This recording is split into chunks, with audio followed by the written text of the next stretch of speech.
Au nord de la zone portuaire dévastée par l'explosion du 4 août 2020, le terminal des conteneurs fonctionne à plein régime. Le géant français du transport maritime CMA-CGM gère ses infrastructures depuis mars 2022. Nos équipements fonctionnent au maximum de leur capacité depuis déjà un bout de temps. Le mois dernier, près de 75 000 équivalents 20 pieds ont transité par le port. C'est une première depuis l'explosion. En face du port, le quartier de Gemaizé fait peau neuve. Ici, les hébergements Airbnb ont le vent en poupe. Les propriétaires louent leurs appartements aux touristes pour compenser les pertes subies après l'explosion. Cette région est en plein boom et les touristes s'y plaisent.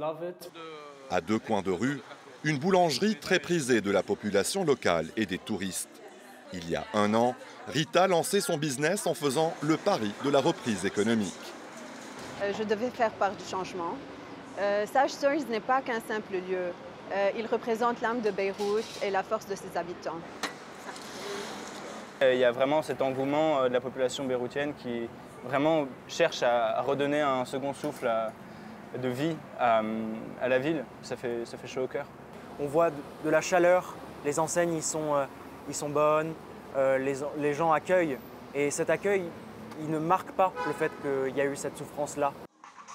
Dans le quartier voisin de Mar Mikhaël, ce rooftop soufflé par l'explosion renoue aujourd'hui avec son passé festif.